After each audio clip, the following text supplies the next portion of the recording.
ಗುರುಗಳೇ, ನಮ್ಮ ಈ ಜೀವನವು ಹೇಗೆ ಸಾಗಬೇಕೆಂದರೆ ನಮ್ಮ ಅಂತ್ಯ ಕಾಲದಲ್ಲಿ ಆ ಕೊನೆಯ ಕ್ಷಣದಲ್ಲಿ ನಾರಾಯಣನ ನಾಮವೊಂದೇ ನೆನಪಿಗೆ ಬರಬೇಕಂತೆ. ಆದರೆ ಇದು ಸುಲಭದ ಸಾಮಾನ್ಯ ವಿಷಯವಲ್ಲ. ಜೀವನದುದ್ದಕ್ಕೂ ನಾವು ಕಂಡುಕೊಂಡ ಸಂಗಾತಿ, ಪ್ರೀತಿಸಿದ ಮಕ್ಕಳು, ಜೀವಿಸಿದ ಮನೆ, ಗಳಿಸಿದ ಹಣ, ಆಸ್ತಿ ಇವೆಲ್ಲವನ್ನು ಬಿಟ್ಟು ಹೋಗುವಾಗ ನಾವೆಲ್ಲೂ ಕಾಣದಿದ್ದ, ಮಾತನಾಡದಿದ್ದ ಆ ಭಗವಂತನ ನೆನಪು ಬರುವುದು ಸುಲಭವೇ? ಸುಮ್ಮನೆ ಬರುವುದೇ ಮುಕ್ತಿ, ಮುಕ್ತಿ ಸುಮ್ಮನೆ ಬರುವುದೇ ಮುಕ್ತಿ. ನಮ್ಮ ಅಚ್ಯುತಾನಂದನ ನೆನೆಯದೆ ಭಕ್ತಿ, ಸುಮ್ಮನೆ ಬರುವುದೇ ಮುಕ್ತಿ. ಹರಿಯೇ ಗುರುವೆನಬೇಕು, ತನ್ನ ತನುವ ತೊಂಡರಿಗಾಡ ಕೆಡಲು ಬೇಕು, ಸುಮ್ಮನೆ ಬರುವುದೇ ಮುಕ್ತಿ. ಮನದಲ್ಲಿ ದೃಢ ಸಂಕಲ್ಪವನ್ನು ಮಾಡಿ ಸಜ್ಜನರ ಸಂಘದಿಂದ ಅರಿವನ್ನು ಪಡೆದು ಅನಾವಶ್ಯಕ ಭೋಗಗಳನ್ನು ತ್ಯಜಿಸಿ ಆ ಪರಮಾತ್ಮನಲ್ಲಿ ಸುದೃಢವಾದ ಸ್ನೇಹವನ್ನು ಬೆಳೆಸಬೇಕು. ಹರಿಯೇ ಗುರುವೆಂದು ಬಗೆದು ಮೋಕ್ಷವಾಗಬೇಕು. ಇಷ್ಟಾದರೇನೇ ದೊರೆಯಬಲ್ಲದು ಆ ಉಪಾಧಿರಹಿತವಾದ ಭಾವನಾತ್ಮಕವಾದ ಸಚ್ಚಿದಾನಂದ ಸ್ವರೂಪವಾದ ಮುಕ್ತಿ ಎಂಬ ದಿವ್ಯಾನಂದ. ಓಹೋ, ಹಾಗಾದರೆ ಇದು ಬಹಳ ಕಷ್ಟ.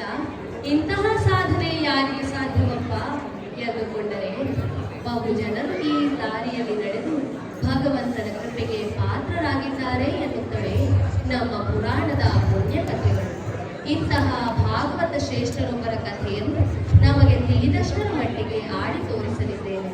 ನಮ್ಮ ಈ ಪ್ರಯತ್ನದಲ್ಲಿ ಏನಾದರೂ ತಪ್ಪು ಕಾಣಿಸಿದರೆ ಮನ್ನಿಸಿ ಹರಸಬೇಕು ಎಂದು ಕೋರುತ್ತಿದ್ದೇನೆ.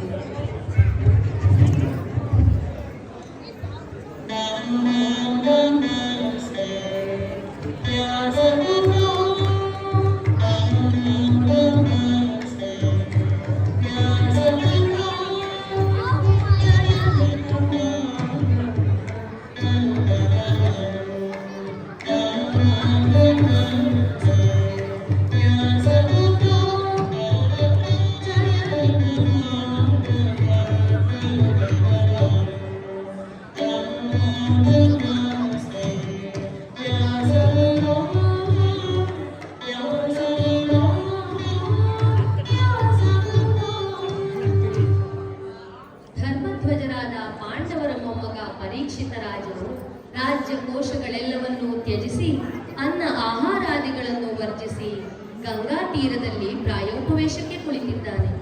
ಬಂಧು ಬಾಂಧವರು, ಗುರು ಹಿರಿಯರು, ಋಷಿ ಮುನಿಗಳು ಹಾಗೂ ನಾಡಿನ ಪ್ರಜೆಗಳೆಲ್ಲರೂ ಈ ಪುಣ್ಯಾತ್ಮನ ಅಂತ್ಯಕಾಲದಲ್ಲಿ ಅವರೊಡನೆ ಇರಬೇಕು ಎಂಬ ಇಚ್ಛೆಯಿಂದ ಬಂದು ನೆರೆದಿದ್ದಾರೆ. ಹೀಗಿರುವಾಗ ಯಾರೋ ಉದ್ಗರಿಸುತ್ತಾರೆ, ಅದು ಅಲ್ಲಿ ನೋಡಿ, ವೇದವ್ಯಾಸರ ಮಗನಾದ ಶುಕಾಚಾರ್ಯರು ಬರುತ್ತಿದ್ದಾರೆ ಎಂದು.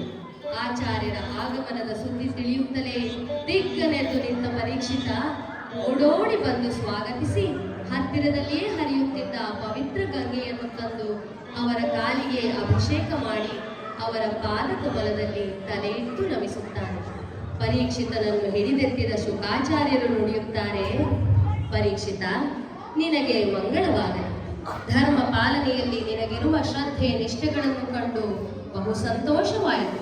ಕಲಿಯುಗವು ಆರಂಭವಾಗಿ ಅದಾಗಲೇ ಹಲವು ವರ್ಷಗಳು ಸಂದಿದ್ದರೂ ಕಲಿಯನ್ನು ನಿಗ್ರಹಿಸಿ ಬಹು ದೂರ ನಿಲ್ಲಿಸಿರುವೆ. ಮಾಡಿದ ತಪ್ಪಿಗೆ ನೊಂದು ಪಶ್ಚಾತ್ತಾಪಗೊಂಡು ಪ್ರಾಯಶ್ಚಿತ್ತಕ್ಕಾಗಿ ಪ್ರಾಯೋಪವೇಶಕ್ಕೆ ಕುಳಿತಿರುವೆಯಲ್ಲ. ನಿನ್ನಂತಹ ಭಕ್ತರು ಬಹು ಅಪರೂಪ. ಅಂಥವನನ್ನು ನೋಡಿ ಮಾತನಾಡಿಸುವುದಕ್ಕಾಗಿಯೇ ನಾವಿಲ್ಲಿಗೆ ಬಂದೆವು ಎನ್ನುತ್ತಲೇ ಬಹು ವಿನೀತನಾಗಿ ಧನ್ಯತೆಯ ಭಾವದಿಂದ ಪರೀಕ್ಷಿತನೆನ್ನುತ್ತಾನೆ. ಧನ್ಯೋಸ್ಮಿ ಗುರುವರ್ಯ, ತಾವು ಮಹಾ ತಪಸ್ವಿಗಳು, ಪರಮ ವಿರಾಗಿಗಳು, ಅವಧೂತರು. ತಮ್ಮ ದರ್ಶನವೆಂಬುದು ದುರ್ಲಭದಲ್ಲಿ ದುರ್ಲಭ.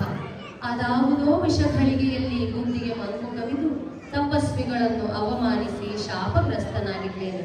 ತಕ್ಷಕನಿಂದ ಕಚ್ಚಿಸಿಕೊಂಡು ಅಂತ್ಯವಾಗಲಿರುವ ಈ ಜೀವನದಲ್ಲಿ ನನಗಾವ ಪ್ರೀತಿಯೂ ಇಲ್ಲ.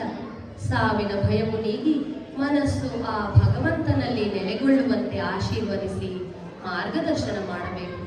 ಈ ಭಕ್ತನ ಮೇಲೆ ಕರುಣೆ ತೋರಿ ಗುರುದೇವ ಎಂದ ಪರೀಕ್ಷಿತನ ಕಡೆ ತಮ್ಮ ಕರುಣಾ ದೃಷ್ಟಿಯನ್ನು ಹರಿಸುತ್ತಾ ಶುಕಾಚಾರ್ಯರೆನ್ನುತ್ತಾರೆ, ಪರೀಕ್ಷಿತ, ಮನುಷ್ಯ ಹುಟ್ಟಿದೊಡನೆಯೇ ಸಾವೆಂಬ ಹಾವು ನುಂಗಲಾರಂಭಿಸುತ್ತದಪ್ಪ. ಭಗವಂತನ ಸಾಕ್ಷಾತ್ಕಾರವನ್ನು ಬಯಸುವಿಯಾದರೆ ಮೊದಲು ಭಕ್ತಿಯ ಸ್ವರೂಪವನ್ನು ಮಾಡುವ ಬಗೆಯನ್ನು ಚೆನ್ನಾಗಿ ಅರಿಯಬೇಕು. ರಾಜ, ಶ್ರವಣಂ ಕೀರ್ತನಂ ಸ್ಮರಣಂ ಪಾದಸೇವನಂ ಅರ್ಚನಂ ವಂದನಂ ದಾಸ್ಯಂ ಸಖ್ಯಂ ಆತ್ಮನಿವೇದನಂ. ಶ್ರವಣ ಮನನಗಳಿಂದ ಸಂಶಯಾದಿಗಳು ನಾಶವಾಗಿ ವಿಪರೀತ ಜ್ಞಾನ ಗೊಂದಲಗಳ ನಿವಾರಣೆಯಾಗಿ ಧ್ಯಾನ ಸಮಾಧಿಗಳ ಮೂಲಕ ಅವ್ಯಕ್ತನಾದ ಭಗವಂತನನ್ನು ಒಳಗಣ್ಣಿನಿಂದ ಕಂಡು ಆತ್ಮಸಮರ್ಪಣೆ ಮಾಡಿಕೊಳ್ಳಬೇಕು. ಇದರ ಮರ್ಮವನ್ನು ತಿಳಿಸಿ ಚೆನ್ನಾಗಿ ಮನದಟ್ಟು ಮಾಡುವ ಪುಣ್ಯ ಜೀವರ ಸಾಧನೆಯ ಕಥೆಗಳನ್ನು ನಿನಗೆ ಹೇಳಬೇಕು ಎಂಬ ಪ್ರೇರಣೆಯಾಗಿದೆ. ಬಾ ಪರೀಕ್ಷಿತ, ನಿನ್ನ ಪ್ರಾಯೋಪವೇಶದ ಅಂತ್ಯದವರೆಗೂ ನಾರಾಯಣನನ್ನು ಧ್ಯಾನಿಸುತ್ತಾ ಅವನ ಭಕ್ತರ ಕಥೆಗಳನ್ನು ಭಕ್ತಿಯಿಂದ ಆಲಿಸು ಎಂಬುದಾಗಿ ಶ್ರೀಮದ್ ಭಾಗವತದ ಕಥೆಗಳನ್ನು ಹೇಳಲಾರಂಭಿಸುತ್ತಾರೆ ಶುಕಾಚಾರ್ಯರು. ಮೋಕ್ಷಕ್ಕಾಗಿಯೇ ಪ್ರಾಯೋಪವೇಶಕ್ಕೆ ಕುಳಿತ ಪರೀಕ್ಷಿತ ಭಗವದ್ಭಕ್ತ ಗಜೇಂದ್ರನು ಮುಕ್ತಿಯನ್ನು ಪಡೆದ ವಿಚಾರವನ್ನು ವಿವರವಾಗಿ ತಿಳಿಸಬೇಕು ಎಂದು ಬೇಡಿಕೊಂಡಾಗ ಅಷ್ಟೇ ಪ್ರೀತಿಯಿಂದ ಆ ಕಥೆಯನ್ನಾರಂಭಿಸುತ್ತಾರೆ ಶುಕಾಚಾರ್ಯರು. ಆಚಾರ್ಯರೆನ್ನುತ್ತಾರೆ, ಕೇಳು ರಾಜ ಪರೀಕ್ಷಿತನೇ, ಹಿಂದೊಂದು ಕಾಲದಲ್ಲಿ, ಅಂದರೆ ಈ ಶ್ವೇತವರಾಹ ಕಲ್ಪದ 3ನೇ ಮನ್ವಂತರವಾದ ತಾಪಸ ಮನ್ವಂತರದ ಸಮಯದಲ್ಲಿ ಪಾಂಡ್ಯ ಎಂಬುದೊಂದು ಸುಭಿಕ್ಷವಾದ ನಾಡಿತ್ತು.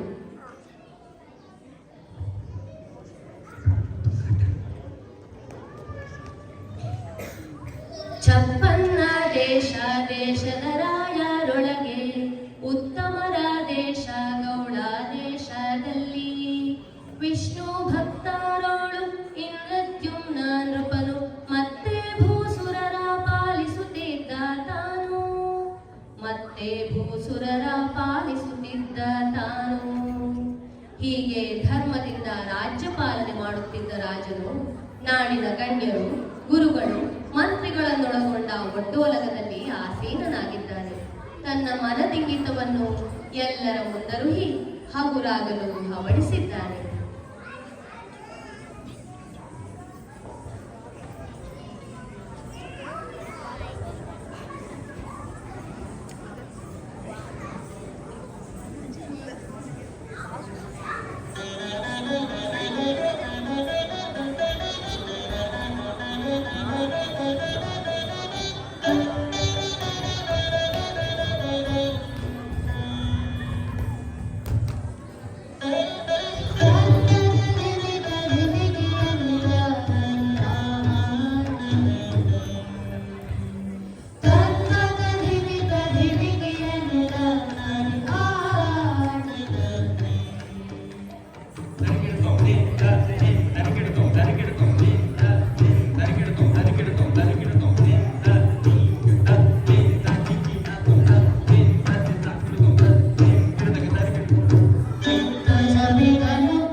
ನರ್ತಿಸಿದ ಗಾಯಕ ವಾದಕ ನೃತ್ಯಕಾರರಿಗೆ ವಂದನೆಗಳು. ಮಂತ್ರಿಗಳೇ, ಗಣ್ಯರೇ, ನನ್ನ ಪ್ರೀತಿಯ ಪ್ರಜೆಗಳೇ, ತಮ್ಮೆಲ್ಲರ ಮುಂದೆ ಒಂದು ಬಹುಮುಖ್ಯ ಸಮಾಚಾರವನ್ನು ಪ್ರಸ್ತಾವಿಸಲಿದ್ದೇನೆ. ಯೋಗ್ಯರು ಸಮರ್ಥರೂ ಆದ ಯುವರಾಜರಿಗೆ ರಾಜ್ಯಾಡಳಿತವನ್ನೊಪ್ಪಿಸಿ ತಪಸ್ಸಿಗೆ ತೆರಳಬೇಕೆಂಬುದು ನಮ್ಮ ಆಸೆ. ಅರಮನೆಯ ಹಿರಿಯರ ಅಭಿಪ್ರಾಯದಂತೆ ಯುವರಾಜರ ಪಟ್ಟಾಭಿಷೇಕವನ್ನು ನೆರವೇರಿಸಿ ನಮ್ಮ ಮುಂದಿನ ಜೀವನವನ್ನು ಸಾಧು ಸಂತರ ಸಂಘದಲ್ಲಿ ವನವಾಸದಲ್ಲಿ ಕಳೆಯಬೇಕೆಂಬುದು ನಮ್ಮ ನಿರ್ಧಾರ. ಇದು ತಮ್ಮೆಲ್ಲರಿಗೂ ಒಪ್ಪಿಗೆಯಾದೀತು ಎಂದು ಆಶಿಸುತ್ತೇನೆ. ಆಗಲಿ ಮಹಾರಾಜರೇ, ತಮ್ಮಿಚ್ಛೆ ನೆರವೇರಲಿ. ಯುವರಾಜರೇ, ಹೀಗೆ ದಯಮಾಡಿಸಿ.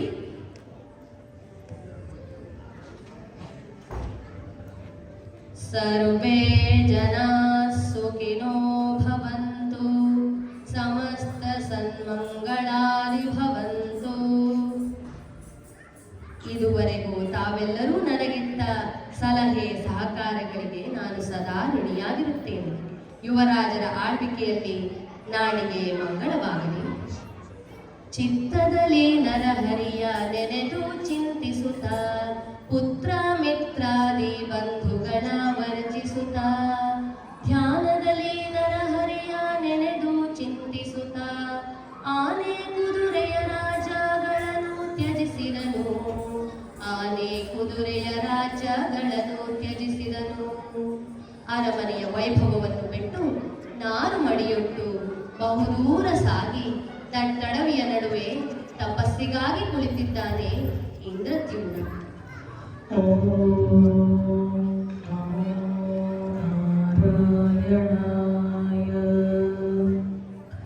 ಓಂ ನಮೋ ನಾರಾಯಣಾಯ. ಓಂ ನಮೋ ನಾರಾಯಣಾಯ.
ಓಹೋ, ಸಂಸಾರದಲ್ಲಿ ವಿರಕ್ತಿ ಹೊಂದಿ ತಪಸ್ಸಿಗಾಗಿ ಅರಣ್ಯಕ್ಕೆ ಬಂದ ಇಂದ್ರದ್ಯುಮ್ನಲ್ಲಿ ಕಣ್ಮುಚ್ಚಿ ಕುಳಿತಿದ್ದಾನೆ. ಭಗವದ್ ಭಕ್ತರನ್ನು ಪರೀಕ್ಷಿಸಿ ಮಾರ್ಗದರ್ಶನ ಮಾಡಲು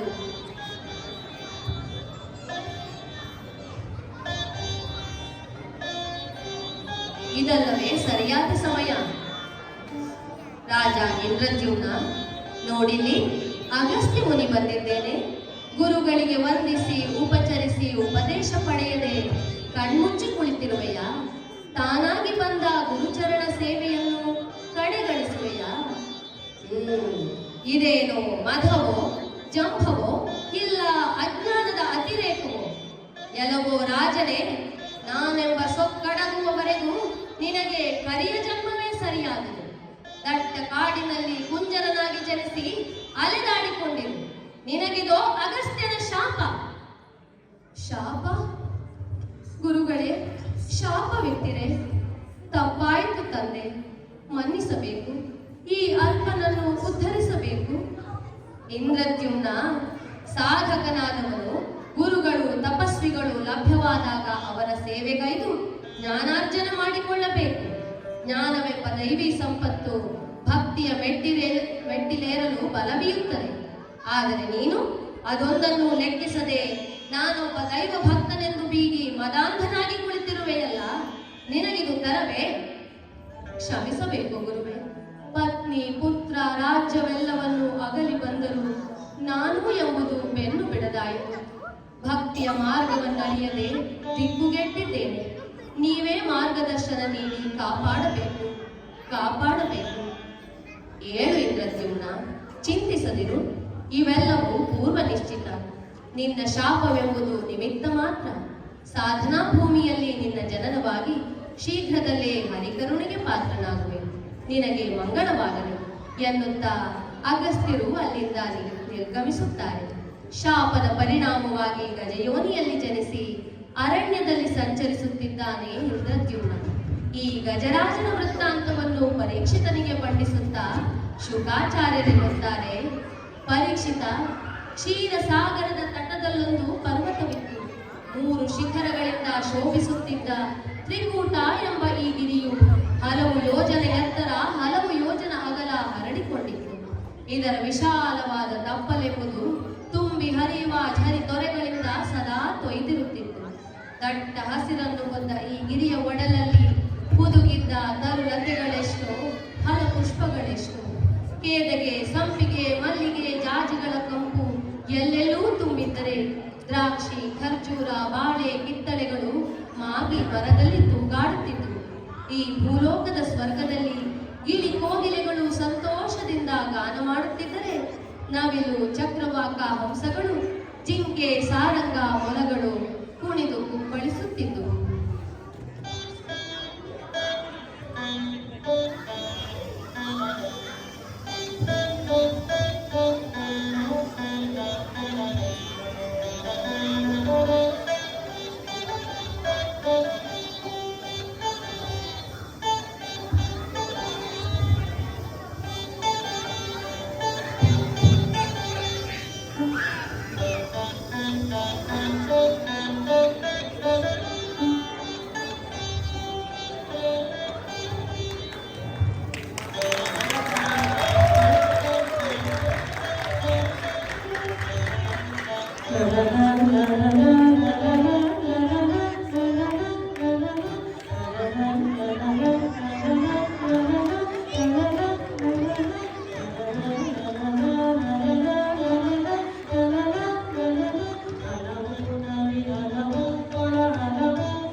ಇಲ್ಲಿನ ಸೊಬಗನ್ನು ಬಣ್ಣಿಸಿದಷ್ಟು ಸಾಲದು. ಶುಕಾಚಾರ್ಯರೆನ್ನುತ್ತಾರೆ, ರಾಜ, ಪಚ್ಚೆ, ಮುತ್ತು, ರತ್ನಗಳಲ್ಲಿ ರಾಶಿ ರಾಶಿಯಾಗಿ ಹೊಳೆಯುವ ನಕ್ಷತ್ರ ಪುಂಜಗಳಂತೆ ಮಿನುಗುತ್ತಿದ್ದರೆ, ಹೇಮ ರಜತ ಲೋಹಗಳ ಅದ್ಭುತವಾದ ದೈವಿಕ ಕಾಂತಿಯು ಆ 3 ಶಿಖರಗಳಿಂದ ಹೊರಹೊಮ್ಮುತ್ತಿತ್ತು. ಇಂತಹ ಅದ್ಭುತ ಸೃಷ್ಟಿಯ ಸೌಂದರ್ಯವನ್ನು ಸವಿಯಲು ದೇವಲೋಕದಿಂದ ಗಂಧರ್ವರು, ಕಿನ್ನರರು, ಸಿದ್ಧರು, ಅಪ್ಸರೆಯರು ಇಳಿದು ಬರುತ್ತಿದ್ದರಂತೆ. ಈ ಸೊಬಗಿಗೆ ಮರುಳಾಗಿ ಪುಳಕಿತಗೊಂಡು ಮೈಮರೆತು ಇವರು ಹಾಡಿ ನರ್ತಿಸುತ್ತಿದ್ದರೆ ಆ ಇಂದ್ರನ ಸಭೆಯೇ ಭೂಮಿಗಿಳಿದಂತೆ ಕಾಣುತ್ತಿತ್ತು.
ಸಹಿತ ಇಂತಹ ಪುಣ್ಯ ಭೂಮಿಯಲ್ಲಿ ಜನಿಸಿ ತನ್ನೆಲ್ಲ ಪರಿವಾರದೊಂದಿಗೆ ಕೂಡಿ ಸುಖವಾಗಿ ಜೀವಿಸಿದ್ದಾನೆ ಗಜೇಂದ್ರ.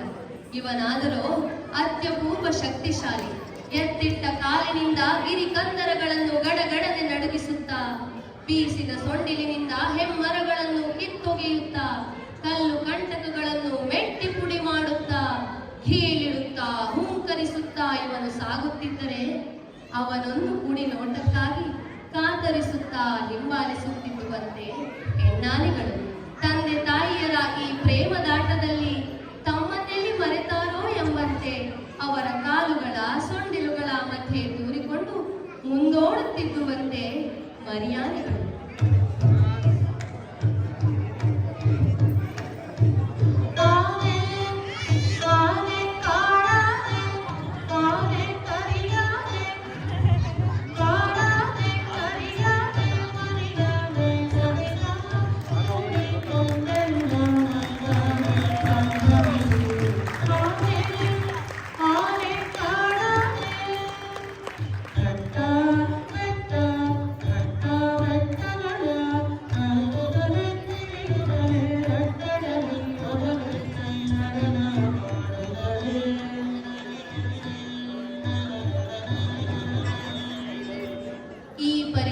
ಆಡುತ್ತಾ ಸಂಭ್ರಮಿಸುತ್ತಿದ್ದ ಆನೆಗಳ ಹಿಂಡು ಬಿಸಿಲಿನ ಝಳಕ್ಕೆ ಸೋತು ಬಾಯಾರಿ ಬರುತ್ತದೆ ಆ ತಿಳಿ ನೀರ ಕೊಳದ ಬಳಿ.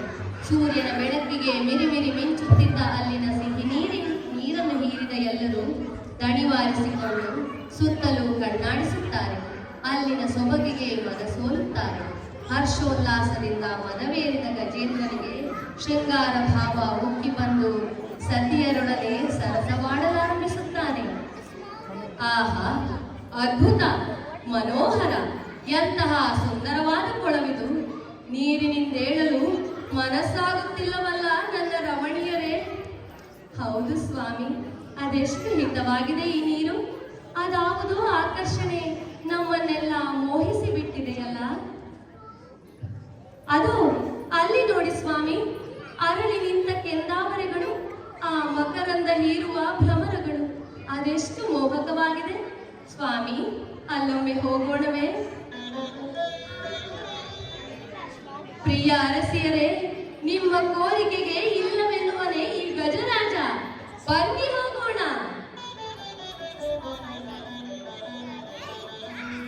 ಓಹೋ ತಂದೆಯವರೇ, ನೀರಾಟವನ್ನೇಕೆ ನಿಲ್ಲಿಸಿದಿರಿ? ಇತ್ತ ಕಡೆ ಬನ್ನಿ, ಆಟವಾಡೋಣ. ಸುಪುತ್ರರೇ, ನೀರಾಟ ಬೇಕೆ? ಅದಕ್ಕೂ ಸಿದ್ಧ ನಿಮ್ಮ ತಂದೆ. ನನ್ನ ಸೊಂಡಿಲಿನಿಂದೊಮ್ಮೆ ಎಲ್ಲರನ್ನೂ ಬಿಗಿದು ಕೊಳದಲ್ಲಿ ಮುಳುಗಿಸಿ ಎತ್ತಲೋ?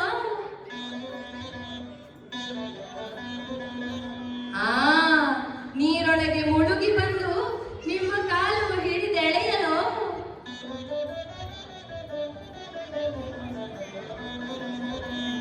ಗಜೇಂದ್ರ ಮಕ್ಕಳೊಂದಿಗೆ ಮಗುವಾಗಿ ಆಡುತ್ತಿದ್ದಾನೆ, ಮೈ ಮರೆತಿದ್ದಾನೆ. ಹೀಗಿರುವಾಗ ಇವರ ಈ ಕೋಲಾಹಲದಿಂದ ಎಚ್ಚೆತ್ತು ಕಣ್ಣೆರೆದಿದ್ದಾನೆ ಮಡುವಿನಲ್ಲಿ ಮುಳುಗಿದ್ದ ಆ ಮಕರ. ಗಜೇಂದ್ರನ ಕಾಲನ್ನು ಕಚ್ಚಿ ಹಿಡಿದಿದ್ದಾನೆ ಆ ಗ್ರಾಹ. ಹಾ, ನನ್ನ ಕಾಲು ಬಿಡು, ಬಿಡು ನನ್ನ ಕಾಲನ್ನು. ಸ್ವಾಮಿ, ಏನಾಯ್ತು ನಿಮಗೆ? ಯಾಕೆ ಹೀಗೆ ಒದ್ದಾಡುವಿರಿ?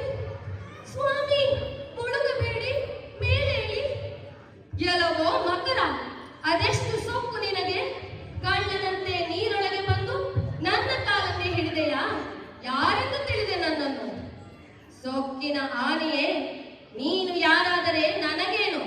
ಕೊಳದೊಳಗೆ ಇಳಿದವ ನೀನು, ನೀರು ಕುಡಿದು ರಾಡಿ ಎಬ್ಬಿಸಿದವ ನೀನು. ಈಗ ನನ್ನನ್ನೇ ಕಳ್ಳನೆಂದು ಜರೆಯುವೆಯಾ? ನನಗೆ ಸೊಕ್ಕಿನ ನುಡಿಗಳನ್ನಾಡುವೆಯಾ ತಿರುಗೇಡಿಯೇ? ಎಲ್ಲವೋ ನೀಚ ಜೀವಿಯೇ, ನಾನು ಈ ಕಾಡಿನ ರಾಜ ಗಜೇಂದ್ರ. ಅರಿಯದೆ ಮಾಡಿದ ನಿನ್ನ ತಪ್ಪನ್ನು ಮನ್ನಿಸುತ್ತೇನೆ. ನನ್ನ ಕಾಲನ್ನು ಬಿಟ್ಟು ತೊಲಗು ಇಲ್ಲಿಂದ. ಗಜೇಂದ್ರ, ಕಾಡಿನ ರಾಜ, ಕಂಡಿಲ್ಲವೇ ಈ ಮಕರ ನಿನ್ನಂತಹ ಸಾವಿರಾರು ಮದಗಜಗಳನ್ನು? ಸೊಕ್ಕು ಮಾಡಿದವನು ದಿಕ್ಕುಗೆಡುವನಂತೆ ಎಚ್ಚರ. ಮೂರ್ಖ ಆನೆಯೇ, ನೀನು ಕಾಡಿಗೆ ರಾಜನಾದರೆ ಜಲದೊಳಗೆ ನಾನೇ ಮಹಾರಾಜ. ಯಾರ ಬೆದರಿಕೆಗೂ ಅಂಜನೀಗ್ರಾಹ. ಹಿಡಿದಿರುವುದು ಬಿಡುವುದಕ್ಕಲ್ಲವೋ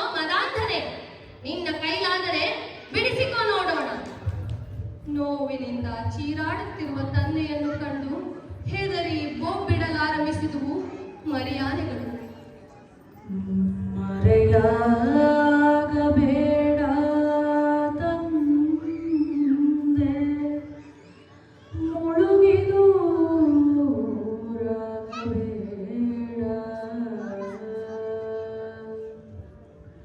ಯಾರು ಸುತ್ತಿ ಬರೆಮ್ಮ ಬೆಟ್ಟ ಕಾಡುಗಳಲ್ಲಿ, ಯಾರು ತಂದಿಯುವರು ಸಿಹಿ ಕಬ್ಬು ಬಿದಿರು, ಯಾರು ತಪ್ಪುವರೆಮ್ಮ ಕತ್ತಲ ಭಯ ಮುತ್ತಿರಲು, ಯಾರು ಪೊರೆವರು ನೀ ತೊರೆದರೆ. ಹೆದರಬೇಡಿ ಕಂದ ಮಗಳಿರ, ಧೈರ್ಯವಾಗಿರಿ. ಎಲ್ಲಿ ಎಲ್ಲರೂ ಸೇರಿ ಬಲ ಹಾಕಿ ಎಳೆಯೋಣ. ತಂದೆಯವರನ್ನು ಈ ಕ್ಷಣವೇ ಬಿಡಿಸೋಣ. ಕಚ್ಚುತ್ತಲಿ ಸೆಳೆಯುತ್ತಲಿ ಆವ ಕರಿಕಾಲು, ರಕ್ತಮಯವಾಗಿ ತೊಪ್ಪಿದು ಕೊಳದ ನೀರು. ಕಚ್ಚುತ್ತಲಿ ಸೆಳೆಯುತ್ತಲಿ ಆವ ಕರಿಕಾಲು, ರಕ್ತಮಯವಾಗಿ ತೊಪ್ಪಿದು ಕೊಳದ ನೀರು. ಅಯ್ಯೋ ವಿಧಿಯೇ, ಇದೇನಾಗಿ ಹೋಯಿತು? ನಗು ನಗುತ್ತಾ ನಲಿಯುತ್ತಿದ್ದ ಸಂಸಾರ ಮುಳುಗಿ ಹೋಯಿತೆ. ಎಲ್ಲರ ತೃಷೆಯಡಗಿಸಿದ್ದ ಈ ಕೊಳವು ನಮ್ಮ ಬಾಳಿಗೆ ಮುಳುವಾಯಿತೆ. ದುಃಖಿಸದಿರಿ ಸತಿಯರೇ, ನನಗಾಗಿ ದುಃಖಿಸದಿರಿ. ಬಿಟ್ಟು ಬಿಡಿ ಈ ಹೋರಾಟವನ್ನು, ಇಲ್ಲಿಗೆ ಬಿಟ್ಟು ಬಿಡಿ. ಓ ಕಂದಮ್ಮಗಳಿರ, ಅಳದಿರಿ. ತಂದೆಯನ್ನು ಕಾಣದೆ ದಿಕ್ಕುಗೆಡದಿರಿ. ನಡೆಯಿರಿ, ಎಲ್ಲರೂ ಇಲ್ಲಿಂದ ದೂರ ನಡೆಯಿರಿ, ಬಹುದೂರ ನಡೆಯಿರಿ. ಪುತ್ರ ಮಿತ್ರರು ಸಕಲ ಬಂಧು ಬಳಗವೆಲ್ಲ, ಬಳಗವೆಲ್ಲ ಹತ್ತಿರ ನಿಂತು ನೋಡುವರಲ್ಲದೆ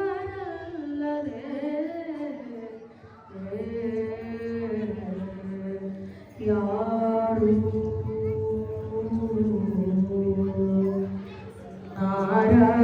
ನಾರಾಯಣ ನಾಮ ನೆರವಾಗುವುದಲ್ಲದೆ ಯಾರು ಯಾರು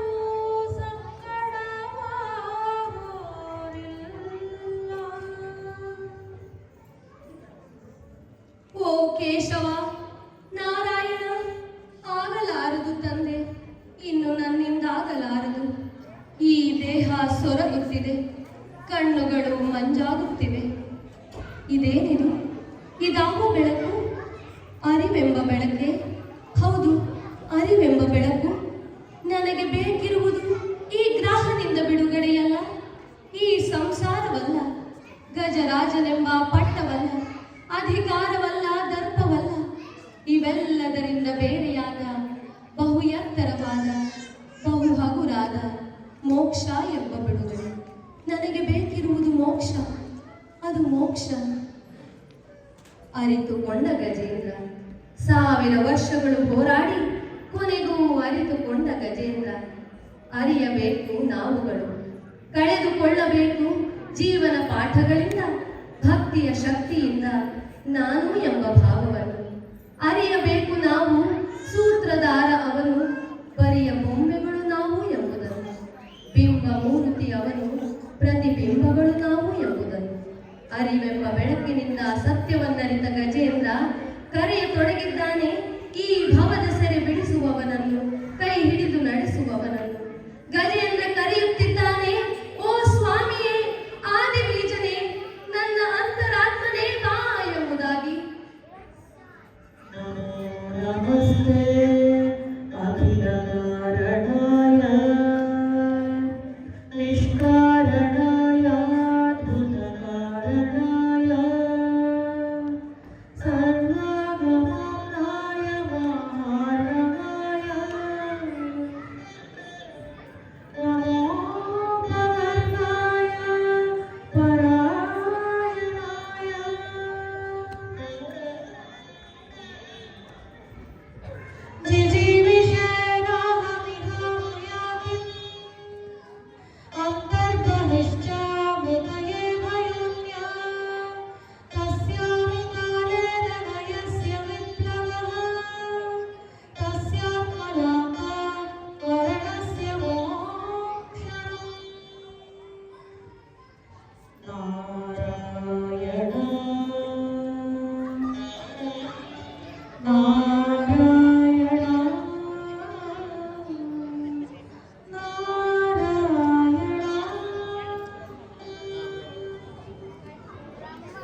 ಅರಳಿ ನಿಂತಿದೆ ಗಜೇಂದ್ರನೊಳಗೆ ಭಕ್ತಿ ಎಂಬ ಕೆಂದಾವರೆ.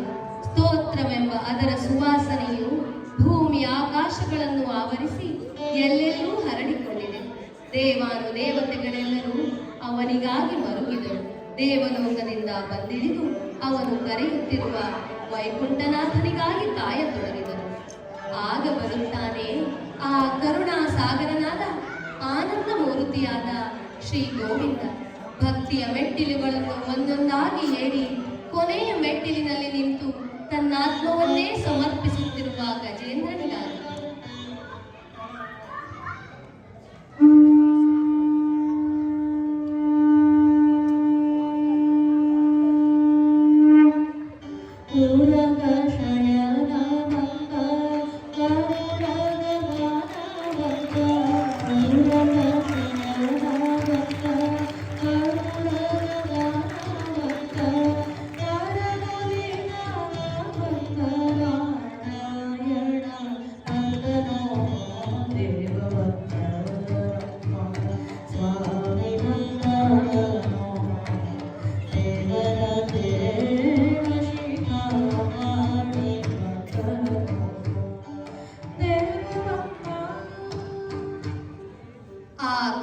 ಸಾಗರನಾದರೂ ತನ್ನೆರಡೂ ಕೈಗಳಿಂದ ಗಜೇಂದ್ರನನ್ನು ಗ್ರಾಹ ಸಮೇತನಾಗಿ ನೀರಿನಿಂದ ಮೇಲೆತ್ತಿ ಪ್ರೀತಿಯಿಂದ ಆಲಿಂಗಿಸಿದ. ಅವನನ್ನು ಪೀಡಿಸಿದ ನಕ್ರನನ್ನು ಚಕ್ರದಿಂದ ತುಂಡರಿಸಿದ. ಅವನೆದುರು ಮಂದಹಾಸ ಬೀರುತ್ತಾ ನಿಂತ ಸ್ವಾಮಿ ಎನ್ನುತ್ತಾನೆ, ಗಜೇಂದ್ರ, ಇದು ಬಂದಿದ್ದೇನೆ ನೋಡು, ಚಕ್ರಧಾರಿಯಾಗಿ ನಿನ್ನ ಮುಂದೆ ನಿಂತಿದ್ದೇನೆ ನೋಡು. ವೈಕುಂಠನಾಥ ಬಾ ಎಂದು ಕರೆದೆಯಲ್ಲ, ಗರುಡನ ಮೇಲೇರಿ ಓಡೋಡಿ ಬಂದಿದ್ದೇನೆ ಗಜೇಂದ್ರ. ಲಕ್ಷ್ಮೀಪತಿಯೇ ನನಗೆ ನೀನೇ ಗತಿ ಎಂದೆಯಲ್ಲ, ಲಕ್ಷ್ಮೀ ಸಮೇತನಾಗಿ ಬಂದಿದ್ದೇನೆ ಗಜೇಂದ್ರ. ನೋಡಿಲ್ಲಿ ಎಲ್ಲ ದೇವತೆಗಳು ಬಂದು ನಿಂತಿದ್ದಾರೆ, ನಿನಗಾಗಿ ಮರುಗಿದ್ದಾರೆ, ಕರುಣೆಯಿಂದ ಹರಸಿದ್ದಾರೆ. ನೋಡು ಗಜೇಂದ್ರ, ನಿನ್ನ ಒಳಗಣ್ಣನ್ನೊಮ್ಮೆ ತೆರೆದು ನೋಡು ಈ ಎಲ್ಲವನ್ನು. ಸ್ವಾಮಿಯ ಸ್ಪರ್ಶದಿಂದ ಎಚ್ಚೆತ್ತ ಗಜೇಂದ್ರ ಹರ್ಷಾತಿರೇಕದಿಂದ ಕಣ್ಣೀರು ಗರೆಯುತ್ತಿದ್ದಾನೆ. ಹಾ ಸ್ವಾಮಿಯೇ, ಕಂಡನೆ ಕಂಡನೆ ನಿನ್ನನ್ನು ಗೋವಿಂದ. ಇದು ಇದು ಒಪ್ಪಿಸಿಕೋ ತಂದೆ, ಈ ಭಕ್ತನ ಹೃದಯದಲ್ಲರಳಿದ ಕಮಲವನ್ನು ಒಪ್ಪಿಸಿಕೋ ಪರಮಾತ್ಮ ಎನ್ನುತ್ತಾ ತನ್ನಾತ್ಮವನ್ನೇ ಸಮರ್ಪಿಸಿಕೊಳ್ಳುತ್ತಾನೆ. ಮುಗುಳ್ನಗುತ್ತಾ ಸ್ವಾಮಿ ಎನ್ನುತ್ತಾನೆ, ಏಳು ಗಜೇಂದ್ರ, ಭಕ್ತನ ಪ್ರೀತಿಗಿಂತ ದೊಡ್ಡ ಉಡುಗೊರೆ ಬೇರೊಂದಿಲ್ಲ. ನಿನ್ನ ಭಕ್ತಿಗೆ ಮೆಚ್ಚಿದ್ದೇನೆ ವತ್ಸ. ತಂದೆಯೇ, ಭಾಗ್ಯಶಾಲಿ ನಾನು. ನಿನ್ನ ರೂಪಿನಿಂದ ನಿನ್ನೊಂದಿಗೆ ಇರುವ ಸಾರೂಪ್ಯ ಮೋಕ್ಷವನ್ನು ಪಡೆದ ಭಾಗ್ಯಶಾಲಿ ನಾನು. 1000 ವರ್ಷ ನನ್ನನ್ನು ಕಚ್ಚಿ ಹಿಡಿದಿದ್ದ ಆ ಮಕರನೆಲ್ಲಿ ಸ್ವಾಮಿ? ನಿನ್ನ ಚಕ್ರದಿಂದ ತುಂಡರಿಸಿದೆಯಲ್ಲ, ಆ ನಕ್ರನೆಲ್ಲಿ ಸ್ವಾಮಿ? ಗಜೇಂದ್ರ, ನಿನ್ನ ಬಳಿಯೇ ನಿಂತಿದ್ದೇನೆ ನೋಡು. ಬಿಡಿಸಿಕೊಳ್ಳಲಾಗದಂತೆ ನಿನ್ನ ಕಾಲನ್ನು ಹಿಡಿದಿದ್ದ ಆ ಗ್ರಾಹ ನಾನೇ, ಭೂಗಂಧರ್ವ. ಅಜ್ಞಾನದ ಅಂಧಕಾರದಿಂದ ಋಷಿನಿಂದೆಯ ಪಾಪವೆಸಗಿ ಶಾಪಗ್ರಸ್ತನಾಗಿ ಈ ಕೊಳದೊಳಗೆ ಮಗ್ಗರನಾಗಿದ್ದೆ. ಹರಿಭಕ್ತರ ಪಾದವೊಂದೇ ಶಾಪ ವಿಮೋಚನೆಯ ಮಾರ್ಗವಾಗಿರುವಾಗ ನಿನ್ನಂತಹ ಪುಣ್ಯಾತ್ಮನ ಪಾದವನ್ನು ಬಿಡುವುದುಂಟೆ? ನಿನ್ನಿಂದ ನನಗೂ ಶಾಪ ವಿಮೋಚನೆಯಾಗಿ ನಾರಾಯಣನ ಸಾನ್ನಿಧ್ಯ ಒದಗಿತು ಗಜೇಂದ್ರ. ಗಜೇಂದ್ರ, ನೀನು ಮಾಡಿದ ಸ್ತೋತ್ರವೆಂಬುದು ಅಸಾಮಾನ್ಯವಾದುದು, ಅದ್ವಿತೀಯವಾದುದು. ದೇವಾನು ದೇವತೆಗಳೆಲ್ಲರನ್ನೂ ಮುಟ್ಟಿ ಮುಕ್ತಿದಾಯಕನಾದ ಆ ನಾರಾಯಣನನ್ನೇ ಗರುಡಾರೂಢನಾಗಿ ಕರೆತಂದಿತು. ನಿನ್ನ ಕೀರ್ತಿಯು ಸರ್ವಕಾಲದಲ್ಲಿಯೂ ಬೆಳಗುತ್ತಿರಲಿ ವತ್ಸ. ಗಜೇಂದ್ರ, ಸಂಸಾರವೆಂಬ ಗ್ರಾಹನ ಹಿಡಿತಕ್ಕೆ ಸಿಕ್ಕು ಅರಿವಿನಿಂದ ಎಚ್ಚೆತ್ತು ವಾಸುದೇವನ ಮೊರೆ ಹೊಕ್ಕು ಮೋಕ್ಷವನ್ನೈದಲ್ಲಿ ಈ ವೃತ್ತಾಂತವು ಸಜ್ಜನರಿಗೆ ತಿಳಿವಿನ ಹಾದಿಯನ್ನು ತೋರಲಿದೆ. ಗಜೇಂದ್ರ, ಭಕ್ತಿ ಮಾರ್ಗದ ಮರ್ಮವನ್ನು ಲೋಕಕ್ಕೆ ತಿಳಿಸಿ ಭಕ್ತಿಯ ಪರಾಕಾಷ್ಠೆಯನ್ನು ಮುಟ್ಟಿ ಸಾರೂಪ್ಯ ಮೋಕ್ಷವನ್ನು ಹೊಂದಿದ್ದೀಯೆ.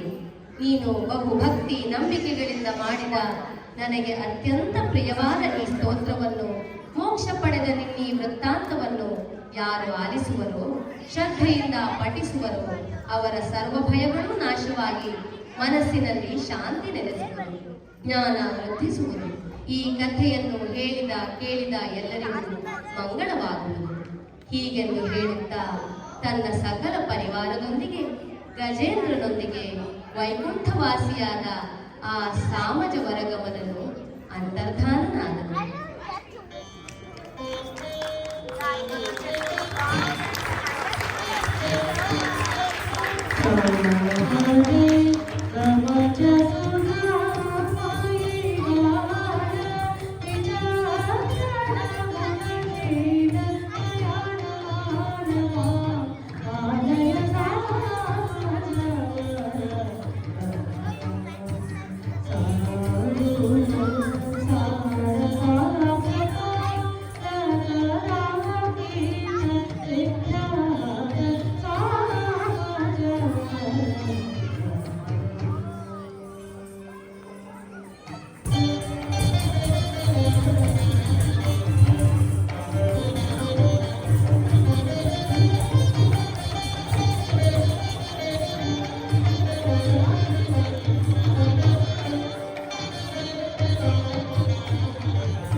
ಗಜೇಂದ್ರನು ಮೋಕ್ಷವನ್ನು ಪಡೆದ ಈ ಕಥೆಯನ್ನೊಳಗೊಂಡ ಅಮೃತ ಸಮಾನವಾದ ಭಾಗವತ ಶ್ರವಣ ಮಾಡಿದ ಪರೀಕ್ಷಿತ ರಾಜನು ಶುಕಾಚಾರ್ಯರ ದಯೆಯಿಂದ ತನ್ನ ಪುಣ್ಯ ಕರ್ಮಗಳ ಫಲದಿಂದ ಮೋಕ್ಷವನ್ನು ಹೊಂದಿ ಪುನೀತನಾಗಿದ್ದಾನೆ.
What an absolutely delightful yet spiritual narration of the poignant tale of the Gajendra Moksha.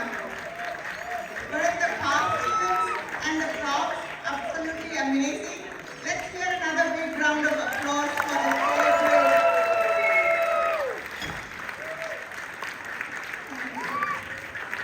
The participants in this performance are adults Subhashini, Aparna, Sumana, Deepika, Kavya, Bhavya, Rashmi, Bhagyashree, Supriya, Anjana, Vandana, Ramamurthy, Sriram Veeravalli, Aruna Kumar, and Arvind Atre. The kids Nirmal, Sri Dhruti, Akshara, Akshat, Vyom, Advik, Anvek, Avantika, Veeravalli, Sadhana, Adya, Avani, Satvik, Amoga Varsha, Dhatri, Suhrut, Param, Nesara, Niyati, Anish, Dhruti, Dhanya, Srinidhi, Advait, and Andarva. Again, thank you so much. Thank you.